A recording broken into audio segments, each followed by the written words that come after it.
أعوذ بالله من الشيطان الرجيم. بسم الله الرحمن الرحيم. واتبعوا ما تتلو الشياطين على ملك سليمان وما كفر سليمان ولكن الشياطين كفروا يعلمون الناس السحر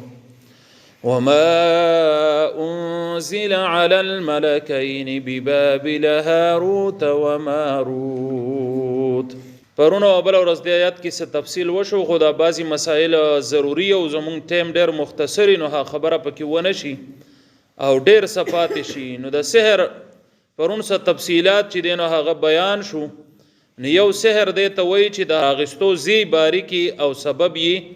پټي، یعنی سبب پټ یا بے سبب کارونه چې دی چې کم سبب پټي خو بے سبب شو، دا کارونه الله رب العالمین کوي. نو کله الله رب العالمین نه علاوه څوک داسې کار کوي نو یو داسې کاری چې هغه د عادت خلافي. نو د عادت خلاف کارونه چې کوي نو کله دا انبیا کوي چې هغه ته معجزه وایي چې الله رب العالمین خصوصي ورکړي.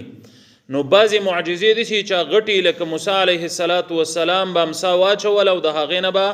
یو غټه اجدها جوړه شوه. بعضی معجزې دي چې هغه وړي لکه د پیغمبر د پاره دا اسانه رسول الله صلی الله علیه وسلم ته به وفدونه رالل، هغوی به کله په لارې یوه خبره کړې وه، کله به تې اس ورک شي او کله به یوه مسله ورسره راغلې وه. نو پیغمبر به ورته ووایي نو دا به معجزه وه، خو دا د پیغمبر دپاره اسانه ځکه چې جبریل امین هغه سر په رابطه کې نو هغه وله راشي او د دوی هغه راز ورته ښکاره کړي او چې راز ووایي نو په طور د معجزې نو داسې معجزات زیاتي او کم چې داسې معجزې لکه د مار ده یا بعضې غټې غټې د رسول الله صلی الله علیه وسلم په اشاره باندې د میاشتې 2 ټوټې کېدل نو دا الله رب العالمین پیغمبر ته ورکړي او بیا د دی چې کم وخت کې وغواړي نو هغه ښکاره کړي، نو هغه هم د الله رب العالمین ورکړي او دی ورکړي. دویم چې دی نو یو ته کرامت وایي چې دا د الله رب العالمین د اولیاء وي، دا داسې چې یو خاص ټیم سره خاص ځایونو کې الله رب العالمین هغوی له ورکی، خو دا بیا په اختیار کې نه وي، په اختیار کې نه وي، خو بس الله رب العالمین یو خبره هغه له ورکی د یو وخت پورې نو هغه په خپله هم د ځان نه داسې خبره نه وي. خو دا کرامت که د چا په لاس کې راغی نو په دې باندې علماو لوی لوی کتابونه لیکلي چې ګورې دا بیا ساحر او جادوګر یاسې نه چې تاسو ته یې غټه ګیره پرېښې او ته وایې چې دا ولی الله دی یا ځان ولی ثابتوي، دا به ساحر او جادوګري لکه د هغې کې مثال لسې ویلی چې که یو ولي پښتو کې موږ مثال وایو د کمې سې مسلې په هوا دي، نو که یو سړی تا ولیدو چې په مسله ناست دی او په هوا ګرځي نو دته به ولي نه وی بلکې پوه شه چې دا ساحر او جادوګر دی. یا یو سړی د اوبو د پاسه مزل کوي دا اوبه نه ډوبوي نو ته پوه شه چې دا ساحر او جادوګر دی، دا ولی نه دی، دا کرامت نه دی، دا کارونه الله رب العالمین داسې نه ورکوي. البته کرامتن داسې چې کله کله لکه د خالد ابن ولید رضی الله عنه سیرت کې مونږ ویلو چې اوس د هغه یو ځل واقعه راله چې د کفارو پسې ورپسې و بسم الله وکړو لښکرې چې کم دی لښکر ته یې حکم وکړو ورځئ، نو د ټولو ته هغه کرامت ښکاره شو چې په یو غټ دریاب ورپورې وتل. نو کله کله داسې د الله د اولیاو کرامت ظاهریږي، خو که هر وخت سړی وایي چا ورځي په اوبو ایسته اوبو د پاسه ګرځي نو پوهه شه چې دا څه شی دی، دا بیا جادو دی. نو سحر څه ته وایي؟ دا د دې سبب چې دی نو هغه پټي مقصد هم دا دی. سحر چې دی د مایله کېدو په نوم باندې هم راځي، د اړولو په نوم هم راځي، د بندېدو هم راځي. بعضې نقصانات د سحر په ذریعه باندې کېږي، تاریخ هم ذکر شو، وجوهات او حکمي هم ذکر شو، تورات کې هم د ساحر سزا چې دی نو هغه قتل چې دی نو هغه ذکر شوي ده. دلته کې د دوی دا خبره کېږي چې د یهودو بدي بیانېږي نو په هغې کې 2 قسمه سحر چې مشهور دی. یو د سلیمان علیه السلام بادشاهۍ کې نو د هغې تفصیل بیان شو. دویم چې دی نو هغه الله رب العالمین وایي دا نن چې کم سبق دی زم وما انزل علی الملکین او کم چې موږ نازل کړی وو، یعنی څه چې موږ نازل کړي وو دا ما په معنه د څه شو د څه باندې. اوس په دې ځای کې د علماو ډېر احتمالات په تفسیر کې ذکر کړي دي، خو د هغې په تفصیل کې به نه ځو، وخت به رانه نور ډېر والي او فایده به یې ډېره زیاته نه وي. لکه بعضې علما داسې وایي چې دا ما چې دی دا نافیه دی، وما انزل علی الملکین نه دی نازل کړی مونږ په دغې دواړو ملایکو باندې، یا مونږ نه دی نازل کړي دغه دواړه ملایکو. دا ټولې خبرې په ما نافیه کې راځي چې نفي راشي چې مونږ دا کار نه دی کړی نه هغوی داسې وایي چې وایي دلته اعتراض واردېږي چې دا سحر الله رب العالمین د اسمان نه رانازل کو نو چې الله رانازل کو نو بیا پې خلک کافر کوي ولې بیا دونه غټې سزاګانې ولې دي نو مقصد دا دی چې ما چې دی نو دا دلته کې نافیه دی نو دا خبره صحیح خبره ډیره نه معلومیږي دا وما چې دی نو ما معنی به مونږ څه کوو په څه باندې چې ما انزل څه چې نازل کړی شو علی الملکین په هغې دوه ملایکو باندې نو بیا به جواب د دې خبرې څنګه کوو چې لکه الله رب العالمین په خپله باندې د اسمان نه اعتراض وارد شي چې الله په خپله دا سحر نازل کړی دی نو چې نازل کړی دی بیا پې خلک ګمراه کېږي ولي نو که فرض که په الله مونږ سوال شروع کړو اگر چې حکمت لټولې پکار دي خو که سوال شروع کو نو دقه سوالات په الله رب العالمین چې خلک کوي دا ګمراه کیږي او دقه ملحد کیږي د ملحد چې سړی جوړیږي او د الله او رسول بیا نه مني نه په دې طریقه باندې یی لکه ما پرون د ملګرو ته یو مثال وی یو سړی له الله ځمکه ورکړي ډېره لویه که ټول عمر مزدوري وسن نه کوي نو د هغه دومره کاروبار چاته ضرورت نه بل سړی که د ورځې دیاړي وکړي نو ښه ده که وی نه کړل بیا نشي نو ګوره په الله باندې اعتراض نعوذ بالله جوړ شو کنه چې وګوره نو یو لی داسې ورکړي بل لی داسې ورکړي به حرامه لار نه لټئ نو خو دقې امتحان خدای ته وایي کنه چې بس ورکړي ده الله به د هغه نه د هغې موافق تپوس کوي تا نه به د دې موافق تپوس کوي هغه له به د هغې موافق اجر ورکوي چې په هغې کې نیکي وکړي تا له به د دې موافق اجر درکوي چې تا کومه سخته تېره کړه او ته چې کم بلاک چوتی او په صحیح طریقه دا چوت کړي نو په دې د تم اجر دی نو اوس د هغه دپاره خو هغه شان اجر بیا نشته که نه نه دومره نیک اعمالو ته چې دی نو هغه متوجه کېدی شي نو وما انزل علی الملکین یو جواب د دې خبرې دا کېږي چې دا د الله رب العالمین امتحانو په دې خبره ځان پوهه کړئ چې الله ولې نازلول لکه بیا نو یو خبره دا ده چې دا د الله رب العالمین امتحان او د الله مرضي ده چې په څه طریقې امتحان لي په دې کې خو څوک تپوس نشي کولی که نه دویمه خبره پکې دا هم یو سوال واردېږي چې الله خو ملایک نه رالیږي د هدایت دپاره دا هم د الله مرضي ده دلته یې راولېږل خو پیغمبران یې نه دي رالیږلي ملایک چې دي دا پیغمبرانو نو دلته هم دا نشته خو دوه ملایک راغلي چې هاروت او ماروت نومونه و الله ولا د سحر تعلیم ورکړی و نو یوه خبره پکې دا شوه چې دا د الله رب العالمین امتحان دی دویمه خبره پکې دا شوه چې دا تعلیم چې رالیږلی و دی دې له رالیږلی و چې د سحر او د معجزې پرخ پې وشي په هغه وخت کې خو پیغمبران مسلسل راتلله کله په یو ټیم کې به درې پیغمبران موجود یو به په دې کلي کې یو به په اخوا کلي کې یو به په بل کلي کې نو د معجزې پرخ به نه کېدو خلکو که د نبوت دعوه کوله یا په جادو به یو څیز د ظاهر کو نو تا به څنګه پیژندل نو د سحر او د جادو د سحر او د معجزې د پرخ دپاره الله رب العالمین دا کار کړی او دریمه خبره دا یاد وساتئ چې الله په دې آیاتونو کې هم وایي چې هغه دا چې دوی به کله دا جادو چاته ښودلو نو دا به یې ورته بار بار ووایي چې دا کار مه کوئ مونږ امتحان یو مونږ ازمایش یو تاسو کفر مه کوئ که دا کار تاسو کوئ نو تاسو پې کافران کیږئ د دې نه بعد چې بچا زده کوو نو چې دومره حد پې قایم شي خو الله رب العالمین خو محتاج نه دی کنه الله خو امتحان له دنیا پیدا کړو نو یو امتحان یې پیدا وکړو کنه اوس په دې کې د ما نافیه چې کم خلک راوړي نه هغوی یوه خبره دا کوي چې ګوره دا ملایک نه بلکې دا یو دوه کسانو چې ډېر نیکانو نومونه هاروت او ماروت شکلونه یې د نیکانو جوړ کړي او خلک به یې دوکه کوله او خلکو ته به یې وایي چې مونږه ملایک یو نو هغوی وایي چې ما چې دی دا نافیه شو چې ما انزل علی الملکین مونږ ملایک نو رالیږلي هغه دلته کې بیا د سحر نفي نه د دې دوو کسانو نفي کوي چې دا هم د سره رالیږلي نه او د سره د سحر نه دوی به ځان ته ملایک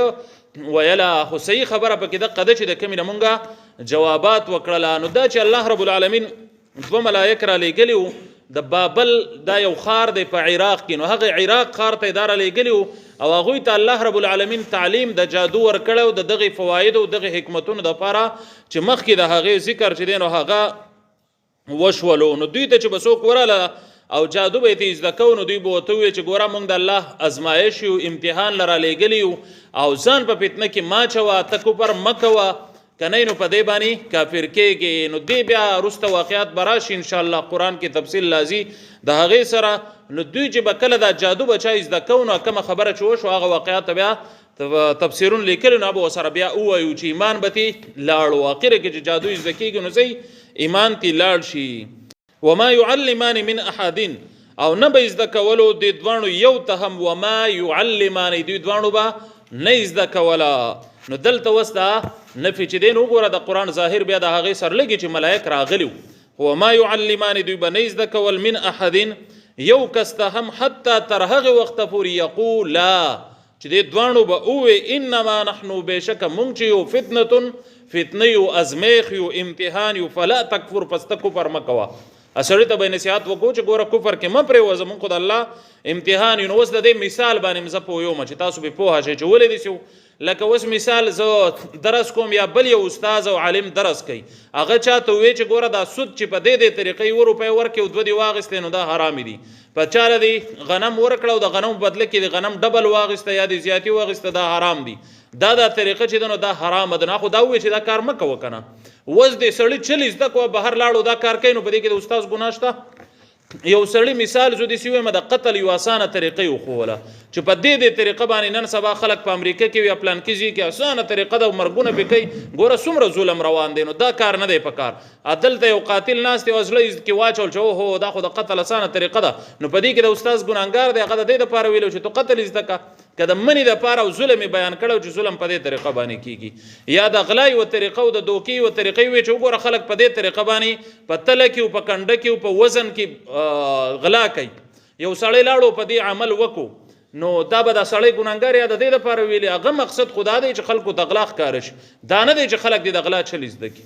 نو ملائکه چې کم سخودل نو هغه د دقه درې جوابات چې مونږ وکړل په دې کې هغه بچا ته سحر خودو نه بلکې سحر نه به خلق منی کوله صرف په جنګلو به ولا کول نو چا چې په عمل کو نو ګناګار خلق چې دي هغه هم دغه نو فیتعلمون منهما پس د کول به دوی دغه دوانو ملائکو نه ما هغه سا یفرقون به چې دا غي سره جدای راځي په غي سره بین المرء و زوجه د سړی او د خزي په منځ کې د خزي او د خاون په منځ کې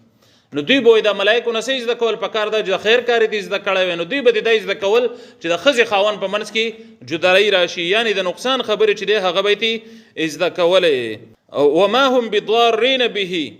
او نو دوی چې په غي سره نقصان ورکړي یعنی په دغه جادو سره من احد یو کستم الا باذن الله مگر په حکم د الله. الله رب العالمین دلته وس د جادو خی چې جادو نقصان کولای شي خود الله د حکم نه لاندې دی د الله د حکم نه باندې نه دی یعنی الله رب العالمین یا رسول الله چې کوم علاجونه خو دل دي لکه خصوصا د اخرت 2 سورتونه نو کسړي د مخ کې نه دی پابندي وکړل نو کې دی جادو کنه سم نشي کولای دا خو الله مخلوق دی او کفرس کته د دې پابندي نه کینو په دې ټیم کې د الله د مخلوق پیدا کړی دی لتابانه بیا اثر کولی شي د الله رب العالمین اذن پکې شامل دی خو مرضی پکې نه ده شامله لکه څنګه یو سړی زنا کوي او اعتراض وکي چې په زنا کې کله الله مرضی نه وي نو ما کولای شوي نو د الله اذن پکې د مرضی پکې نشته د الله اذن کو وسر نه وي نو انسان حرکت قدر ته نشي کولای دا جواب خبري کولی شي بیا خو نشي کولای دا مونږ چې لیدل کو به کولی شو نه شو کولای نو اذن پکې دی خو مرضی پکې نشته مخکې د تفصیل بیان شوی ذهن کې راولای نو ما هم بضارين به من احد الا باذن الله د دې ټکی نه دا پیدا ذهن ته واچوي چې الله نه غواړي نو سحر او جادو هیڅ هم نشي کولای یو خبره دلته بل ذهن کې کېده وای چې سبانه ورځ زمونږ بیا په دې کې رانش هغه دا چې سحر په چا باندې وشو نو علاج به څنګه علاج به څنګه کېږي نو دا دومره یاد وساتئ چې په دې بعضي علماو د عرب علماو بیا په پاکستان کې بعضي علماو په دې خصوصي کتابونه لیکلي دي چې د سحر علاج چې دی نو هغه څه شی دی او خصوصا چې احادیثو کې راغلي نه د سوره بقره تلاوت او د اخري 2 سورتونه چې دي دا ډېر زیات اهم دي نو د سحر علاج چې دا په سحر باندې نه کېږي مسلمان سړی باندې سحر وشو دی به صبر کوي گزاره به کوي برداشت به کوي الله ته به متوجي استغفار به کوي د الله نه به دعاګانې غواړي دغه صورتونه او دا به وای کله ټیک کې بس صحیح ده کنه امتحان دی کده به کې مړ شو جو شهید شو نو مسلمان نور څه غواړي چې شهادت وته ملو شي دا وړه خبره ده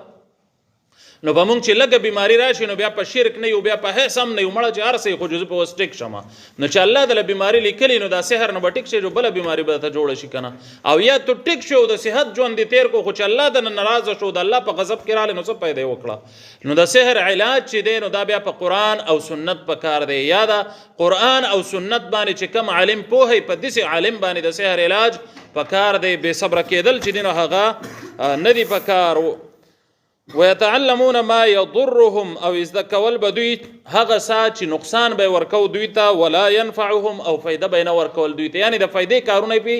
نه ازدکول د نقصان کارونه پی ازدکول او چې الله کم سیز منع کړي نو هغه سیم فائدہ نه ورکي یا پدې کې یو خبر ادا کیږي چې بدوی کې یو سړی بلاړو د جادو به ازدکو اب راغه د بل سړی په خزه به مین شو نو دا غنه به خزه جدا کړو به په نکاح واغسته د ته پته ولګیدل دی بلاړو د بس جادو زده کو به د نه جدا کړل لکه دغه شان یو بل به نقصانونه ورکول د فائدې کارونه پی نزد کولا بلکې د نقصان کارونه زده کول او هغه به کول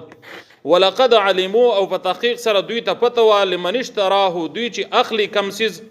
ما له فی الاخرته نبوي د دوی د فاره په اخرت کې من خلاق صبرخه الله دې زموږ حفاظت وکړي دینا بعضی سيزونه دي چې ګور الله د دلته اعلان کړی چې ویلا په دې سیس کې څه کمال شته لکه بعضی فرقو ولې وایي چې جادو اثر نشي کولای دا صرف په تخیل کې کوي نه الله ولا په اخرت کې څه ختمي خو څه شی دې ځکه ولې څه ختمي کنه چې په دنیا کې والا په دې ډېر کارونه کیږي خو ګوره په آخرت کې به د اس قسمه د حصے پتما نه په جنت کې به د حصہ نه الله دې زموږ حفاظت وکړي دا څومره غټه خبره ده ولا بئس ما شروا به انفسهم